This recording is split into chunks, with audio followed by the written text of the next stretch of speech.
Assalamualaikum warahmatullahi ta'ala wabarakatuh. Alhamdulillahirrabbilalamin. Wassalatu wassalam ala rasulillah ajmain, amma ba'du. Alhamdulillah, untuk pertemuan kali ini kalian kelas 11 selamat sudah menaik menjadi kelas 11 dan bertemu lagi dengan Bapak. Siapa nama Bapak? Ya pasti masih ingat ya, karena untuk mapel atau mata pelajaran PPKN diajarnya masih sama Bapak, yaitu nama Bapak Saiful Rahmadi SPDI. Kali ini dalam pertemuan pertama kita ataupun kalian disuguhkan untuk mengamati materi yang akan diajarkan di bab 1 ini ataupun di kelas 11 ini. Karena kita masih dalam masa pandemi COVID-19, jadi kalian belajar secara online di rumah ataupun istilahnya bisa PJJ, pembelajaran jarak jauh, ataupun BDR, belajar dari rumah. Lihat di slide bab pertama di kelas 11 ini masih mengenai HAM. Ya, judulnya adalah Hak Asasi Manusia dalam Perspektif Pancasila. Jadi pembahasan HAM di kelas 10 dibahas lagi di kelas 11. Lihat slide selanjutnya. Ini ada sebuah gambar. Biasanya gambar ini hasil demokrasi ataupun hasil musyawarah atau proses demokrasi, proses musyawarah di lingkungan sekolah. Salah satu hak siswa dalam mengenai gambar ini apa? Yaitu hak untuk memilih calon ketua OSIS dalam pemilihan OSIS ataupun hak untuk dipilih. Ya. Lihat, baca. Kebebasan menyampaikan pendapat menjadi salah satu bentuk hak yang melekat pada setiap manusia. Apakah hak kebebasan mengungkapkan pendapat yang melekat pada setiap individu? Dan bagaimana pelaksanaan hak asasi manusia di Indonesia saat ini? Mungkin itu pertanyaannya. Apakah pelaksanaan tentang mengemukakan pendapat di Indonesia ini sudah sesuai tidak?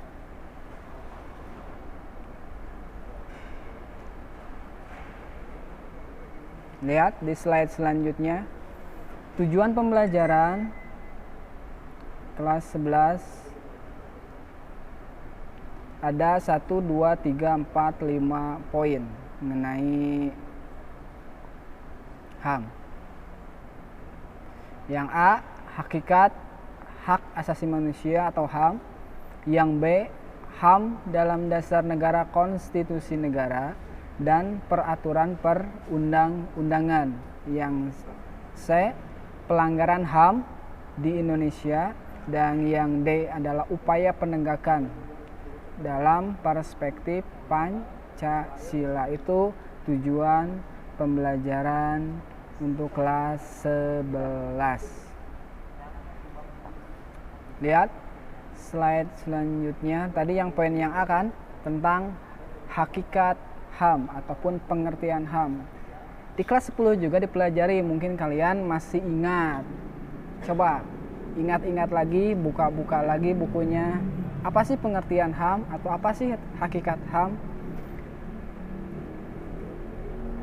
Udah tahu? Ya, menurut pasal 1 Undang-Undang Nomor 39 Tahun 99 tentang HAM atau Hak Asasi Manusia, HAM merupakan seperangkat hak yang melekat pada hakikat dan keberadaan manusia sebagai makhluk Tuhan yang Maha Esa dan anugerahnya yang wajib dihormati, dijunjung, dan dilindungi oleh negara, hukum pemerintahan, dan setiap orang demi kehormatan serta perlindungan harkat dan martabat manusia. Jadi itu hakikat HAM. Lihat, kata awalnya adalah seperangkat hak. Kalau seperangkat hak berarti kan lebih dari satu hak yang ada yang melekat pada diri manusia. Salah satu contohnya aja, hak yang bersifat mendasar yang masuk kepada hakikat HAM yang diberikan oleh Tuhan Yang Maha Esa apa? Hak hidup. Itu adalah hak pemberian atas Tuhan Yang Maha Esa. Maka gak boleh untuk diganggu gugat, gak boleh untuk dicabut secara paksa, gak boleh untuk hal-hal yang berlawanan dengan hak hidup, karena hak hidup merupakan salah satu dari hakikat HAM ataupun salah satu contoh dari HAM. Lihat slide selanjutnya. Sifat-sifat dan unsur-unsur HAM. Sifat-sifat ada 4, unsur-unsur sama ada 4 poin sama. Ini juga dipelajari waktu kelas 10. Yang pertama, HAM itu sifatnya apa sih? Yang pertama adalah bersifat universal. Apa arti universal? Artinya menyeluruh. Menyeluruh bagi setiap manusia, bagi setiap warga negara yang punya hak yang sama. Terus yang kedua adalah utuh. Karena bersifat menyeluruh otomatis akan utuh, seutuhnya, seluruhnya. Gak mungkin sebagian, separuh atau setengahnya. Terus hakiki. Hakiki bisa diartikan juga sebagai bersifat dasar. Karena salah satu, tadi contohnya yang Papa bilang, hak dasar itu adalah salah satu sifat hak, yaitu hak hidup. Yang bersifat dasar ataupun bersifat hakiki, yang tidak bisa diubah, yang tidak bisa digugat, dan tidak bisa dicabut kalau melanggar. Kalau dicabut, kalau diubah, ada undang-undang yang mengaturnya. Yang keempat adalah permanen atau kekal. Karena hak ini tadi kan seperangkat yang melekat di manusia, maka harus dilindungi. Dilindungi oleh siapa? Dilindunginya yaitu oleh konstitusi atau undang-undang yang bersifat permanen ataupun kekal. Itu adalah sifat-sifat HAM. Selain sifat, ada lagi unsur-unsur HAM. Apa aja? Ada 4 poin unsur-unsur HAM. Yang pertama, keistimewaan. Yang kedua, klaim. Yang ketiga, kuasa. Yang keempat, kekebalan atau immunity. Itu adalah unsur-unsur HAM. 2. Lihat slide selanjutnya. Fungsi, tujuan, dan prinsip HAM. Apa sih tujuan HAM? Yang pertama adalah untuk melindungi. Melindungi siapa? Melindungi orang-orang, melindungi warga negara. Lebih jauhnya adalah melindungi makhluk. Kan tadi adalah seperangkat hak atas pemberian Tuhan yang manusia, berarti melindungi makhluk sesama ciptaan Tuhan Yang Maha Esa. Dari apa? Dari kekerasan, dari kesewenang-wenangan. Yang kedua, mengembangkan rasa saling menghargai antar manusia. Itu salah satu sifat yang harus dimunculkan dalam kaitannya dengan tujuan HAM. Saling menghargai, saling menghormati sesama manusia ataupun sesama warga negara. Yang ketiga, mendorong tindakan yang dilandasi kesadaran dan tanggung jawab untuk menjamin bahwa hak-hak orang lain tidak dilanggar. Artinya, ketika kita melakukan perbuatan harus sesuai aturan, yang aturan ini sudah ditentukan oleh undang-undang yang tertulis. Itu arti dari kesadaran dan tanggung jawab. Terus fungsi HAM apa? Ada 2. Yang pertama adalah membuat pemegang hak menjadi lebih berdaulat. Yang kedua, memperluas kepentingan. Karena apa? Karena kan salah satu sifat HAM yang tadi adalah universal, artinya luas kepentingannya, tidak hanya untuk satu golongan, satu individu, tapi untuk seluruh. Itu fungsi HAM. Lihat slide Selanjutnya, prinsip HAM ini menurut beberapa ahli. Yang pertama adalah menurut Rona K. M. Smith. Prinsip ada 3, prinsip kesetaraan, equality, prinsip pelarangan diskriminasi atau non-discrimination. Yang ketiga, prinsip kewajiban positif setiap warga negara. Terus tokoh yang kedua adalah menurut Manfred Nowak. Sama ada 3 prinsip, ada prinsip universality, prinsip ketergantungan, interdependensi, prinsip saling keterkaitan, interrelation, atau prinsip tidak terbagi, indivisibility. Itu adalah prinsip-prinsip HAM.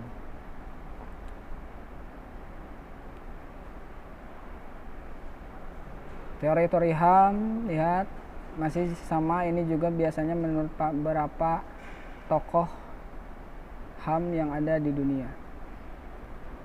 Apa sih teori HAM yang dianut oleh Indonesia?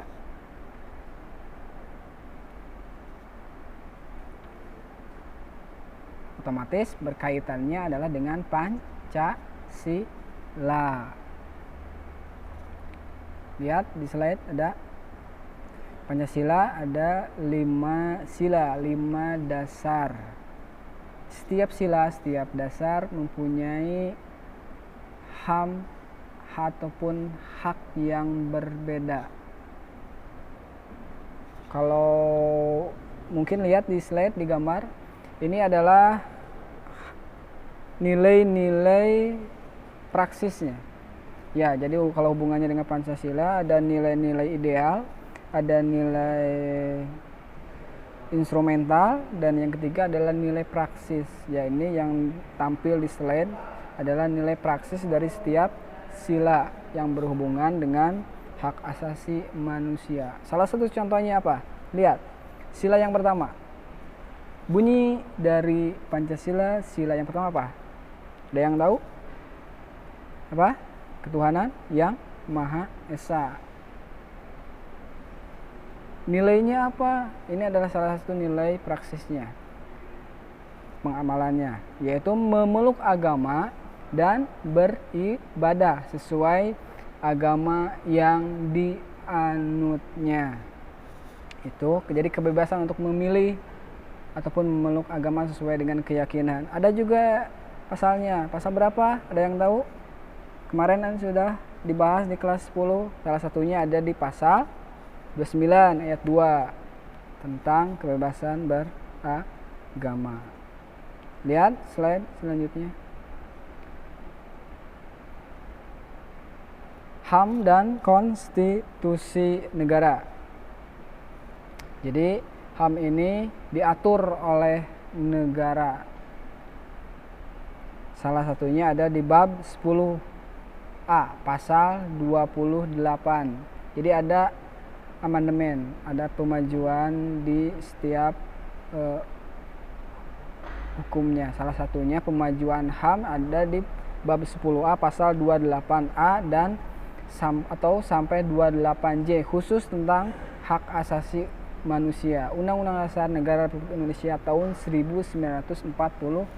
Jadi ini dijadikan sebagai acuan ataupun dasar hukum tentang hak asasi manusia.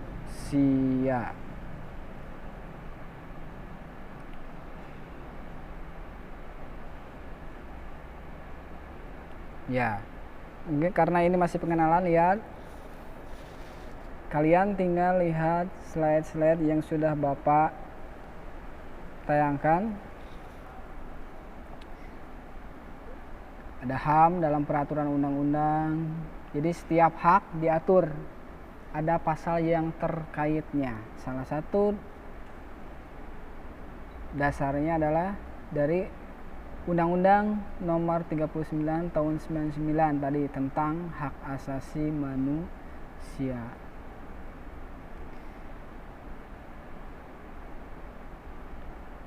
Lihat gambarnya.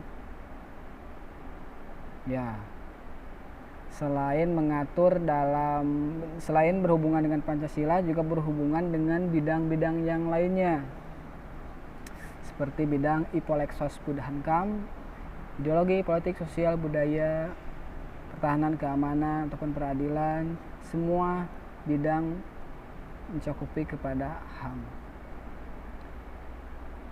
Yang terakhir mungkin pembahasannya adalah tentang pelanggaran HAM. Kalau ada pelanggaran, berarti kan ada penyebabnya. Kita akan membahas apa sih faktor penyebab pelanggaran ini.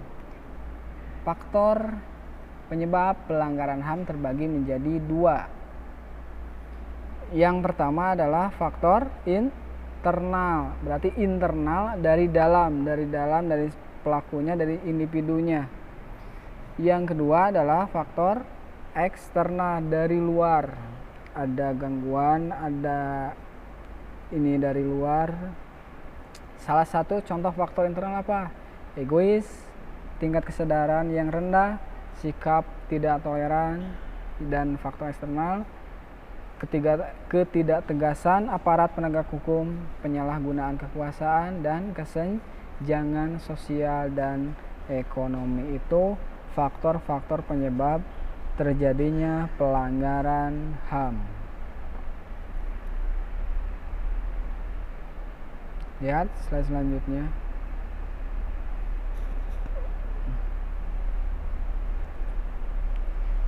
Salah satu kasus pelanggaran HAM ataupun macam-macam pelanggaran HAM di kelas 11 ini dibahas. Macam pelanggaran HAM terbagi 2, ada HAM berat dan HAM ringan.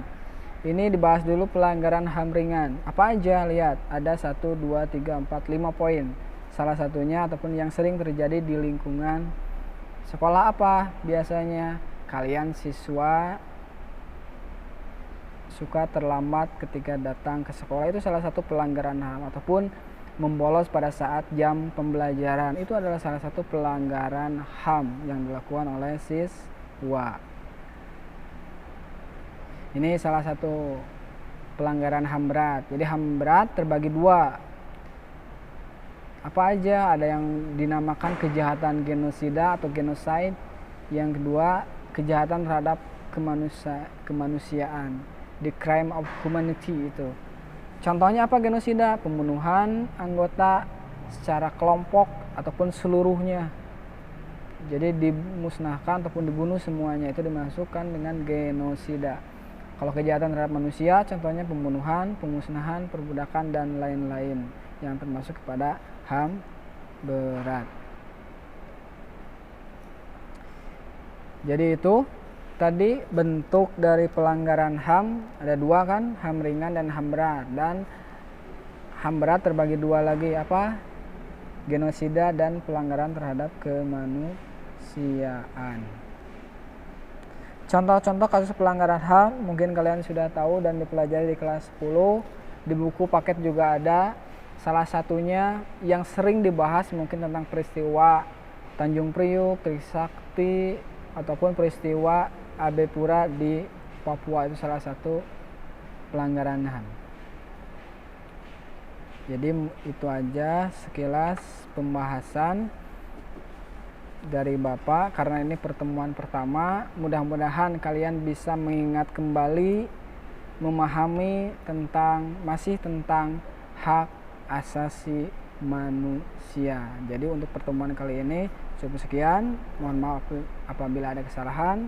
Assalamualaikum warahmatullahi wabarakatuh.